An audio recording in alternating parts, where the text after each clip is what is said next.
the NDXT equal weighted NASDAQ 100 technology sector index.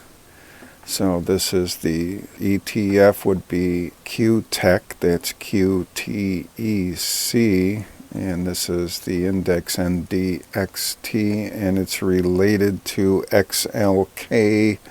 And this is the equal weighted version here, and it's about to bust down under a complex head and shoulders pattern. I've been monitoring this and was going to do something tonight, but this is getting quite critical, as at 10:18 a.m. Central Time on the 20th, the U.S. technology index is really hitting the skids, 1.32% down. I've linked some videos that explain this one-sided diamond pattern here and the breakout and all of these levels as targets. Let's zoom into this area though for the head and shoulders pattern.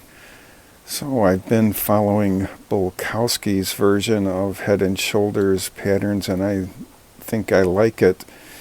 So his version is you should have at least one hit here between the head or the shoulder over here before the outermost shoulder hits that trend line. So technically this hit down here could have been up here, so the head and shoulders would have looked like this, and then have this inner shoulder come down and hit the trend line, and then connect the two from over here on the left outer shoulder.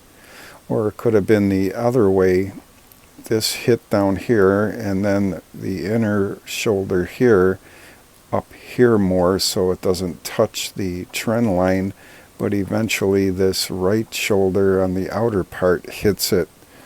So this is even better than what Bulkowski states is valid for a complex head and shoulders. And the main rule is the symmetry of it. So here we have the right outer shoulder and the left outer shoulder over here equal, about halfway into the head and shoulders. So if you drew a line right across there, that's about as good as it gets, and not to pay too close attention to the inner shoulders. So this left inner and this right inner are definitely lopsided, but it's these two on the outer that matter the most. So I measured it from the top of the head down to where this possible breakout point will be here as a 10% drop, and then I measured it down here, and that brings it down to about 7,000, definitely below this red uptrend line that's part of that one-sided head and shoulders pattern. I'll zoom out again. So the red one is the lower part of the one-sided diamond pattern, just extended out. I've been extending that ever since it busted out here.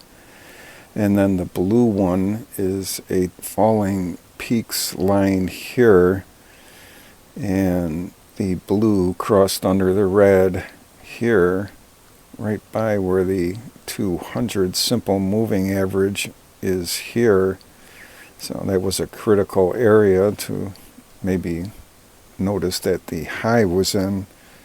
But this is absolutely incredible. It busted out of this one-sided diamond pattern, nailed the 0.382 DeMark relative retracement. It fell back a little, did not go back to the red line here, but then blasted out of it, promptly hit the 100% target for Bulkowski here, and that gets hit 73% of the time.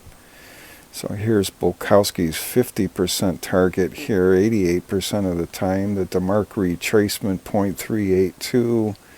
Bulkowski's 100%, then it promptly nailed DeMark's 0.618 retracement. And that's when we form that inner shoulder here on the left, and then it promptly hit this 39% average rise that takes approximately 6 months. And if you look here, it's exactly 6 months later it hit that peak, and the S&P 500 will rise 11%, and it nailed that, maybe a little bit over or right around 10% or 11%. It's really close, so this is absolutely incredible. That's a Bulkowski rule here. Same thing with his target. So this is something to sit up and take notice of.